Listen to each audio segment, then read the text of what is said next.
Hi friends, ಭಾಳ ದಿನ ಆಗಿತ್ತು, ಏನು ಲಾಗ್ ಏನು ಅಪ್ಲೋಡ್ ಮಾಡಿದ್ದಿಲ್ಲ ನಾನು. ಯಾಕಪ್ಪ ಅಂತಂತಂದ್ರೆ ನೋಡ್ರಿಲ್ಲೇ ಫುಲ್ ಕರಿ ಭೂಮಿ ಇದು. ಆ್ಯಕ್ಚುಲಿ ನಮ್ಮದು ಹೊಲ ಇದೆ. ಇಷ್ಟು ವರ್ಷ ನಾವು ಲವಣಿ ಕೊಡ್ತಿದ್ದೆ. ಸೊ ಈಗ ನಾನೇ ಮಾಡ್ಬೇಕಂತಂತಂದು ಈ ವರ್ಷ ನಾನೇ ಮಾಡಿದ್ದೆ ಇದು ಹೊಲ. ಸೊ ಅದಕ್ಕೆ ಇದ್ರಾಗ ನಾನು ಬ್ಯುಸಿ ಇದ್ದೆ 3 ತಿಂಗಳು. ಅದಕ್ಕೆ ಯಾವುದು ಲಾಗ್ ಮಾಡೋಕ್ಕಾಗಲಿಲ್ಲ. ಹೊಲದ್ದು ವಿಡಿಯೋ ಮಾಡ್ಬೇಕಾಗಿತ್ತು, ನಾನು ನೆನಪಾರ್ಬಿಟ್ಟೆ. ಅದಕ್ಕೆ ಈಗೆಲ್ಲ ಅಂದರೆ ಸಣ್ಣ ಸಣ್ಣ ಕ್ಲಿಪ್ಸ್ ರೆಡಿ ಮಾಡೀನಿ, ಅವನ್ನ ಹಾಕ್ತೀನಿ. ಈ ಸಲ ಹೆಸರು ಹಾಕಿದ್ದೆ ನಾನು ಇಲ್ಲಿ. ಹೆಸರು ಹಾಕಿ ಅದನ್ನು ತೆಗೆದೆ. ಏನು ಇದ್ರ ಬಗ್ಗೆ ನಾಲೆಜ್ ಇದ್ದಿದ್ದಿಲ್ಲ, ಏನು ಇದ್ದಿದ್ದಿಲ್ಲ ನಂಗೆ. ಒಬ್ಬರು ರುದ್ರಣ್ಣ ಅಂತ ನಮ್ಮದು ಒಬ್ಬರು ರೈತರು ಅದಾರೆ, ಅವ್ರನ್ನ ಇಟ್ಕೊಂಡು ಮಾಡಿದ್ದೆ ನಾನು. ಸೊ ಫಸ್ಟ್ ಟೈಮ್ ಹೊಲ ಮಾಡಿದ್ರು ಏನು ನನಗೇನು ಲಾಸ್ ಆಗಲಿಲ್ಲ, ಪ್ರಾಫಿಟ್ ಆಗಿದ್ದು. ಎಲ್ಲ ದೇವರ ಆಶೀರ್ವಾದ, ನಮ್ಮ ಚೆನ್ನಪ್ಪಜ್ಜನ ಆಶೀರ್ವಾದ. ಅದಕ್ಕೆ ಈ ಸಲ ಏನು ಮಾಡ್ಬೇಕಂತದೀನಿ ಅಂತಂತಂದ್ರೆ, ಈ ಸಲ ಸೆಕೆಂಡ್ ಹಿಂಗಾರಿಗೆ ಕಡ್ಲಿ ಹಾಕ್ಬೇಕಂತದೀನಿ ನಾನು. ಸೊ ಕಡ್ಲಿ ಹಾಕುವಾಗ ಫಸ್ಟ್ಲಿಂದ ಹಿಡಿದು ಲಾಸ್ಟ್ ತನೂ ನಾ ಎಷ್ಟು ಖರ್ಚಾಯ್ತು, ಏನಾಯ್ತು, ಹೆಂಗೆ ಪ್ರೊಸೆಸ್ ಕಡ್ಲಿ ಬೆಳೆಸೋದು ಅನ್ನೋದನ್ನೆಲ್ಲ ಪೂರ್ತಿ ವಿಡಿಯೋ ಮಾಡ್ಬೇಕಂತ ಮಾಡ್ತೀನಿ. ಅದನ್ನು ನೋಡಿರಿ, ನಿಮಗೂ ಲೈಕ್ ಹಾಕಿದ್ದಿ. ಲಾಗೂ ಬೈಕ್ ರೈಡಿಂಗ್ ಲಾಗ್ಸು ಮಾಡ್ತೀನಿ. ಅದನ್ನು ಮಾಡೋಣ, ಇದನ್ನೂ ಮಾಡೋಣ. ಬಟ್ ಯಾರಿಗೆ ಯಾವ್ದು ನೋಡ್ಬೇಕು ಅನ್ನಿಸ್ತೈತಿ ನೋಡಿರಿ, ಲೈಕ್ ಮಾಡಿರಿ. ನೋಡಬಾರ್ದಂತ ಅನಿಸಿದ್ರೂ ನೋಡಿರಿ, ಯಾಕಂತಂದ್ರೆ ನೋಡಿದ್ರೆ ನಮಗೂ ಹೆಲ್ಪ್ ಆಗ್ತೈತಿ. ಅದರ ಸಂಬಂಧ ನಿಮಗೂ ಒಂದು ಇನ್ಫಾರ್ಮೇಷನ್ ಸಿಗ್ತೈತಿ. ನೋಡಿ, ಲೈಕ್ ಮಾಡಿರಿ, ಶೇರ್ ಮಾಡಿರಿ, ಸಬ್ಸ್ಕ್ರೈಬ್ ಮಾಡಿರಿ. Thank you.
ತರವಲ್ಲ ಮುಂದೆ ಬಾಹುದಲ್ಲ, ರಸನಾಗು ವಿಶೇಷನಾಗು.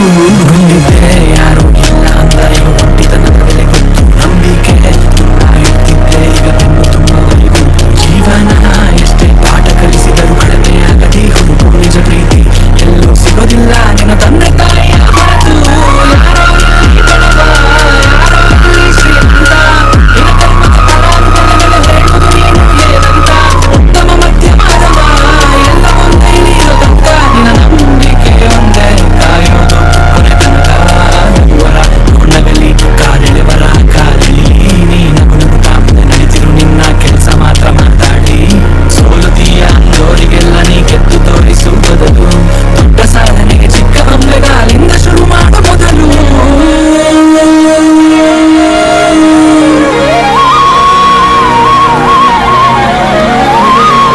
ಕಾಯಂಗಳ ಕಳೆದು 84 ಲಕ್ಷ ಜೀವರಾಶಿಯನ್ನು ದಾಟಿ ಬಂದ ಈ ಶರೀರ.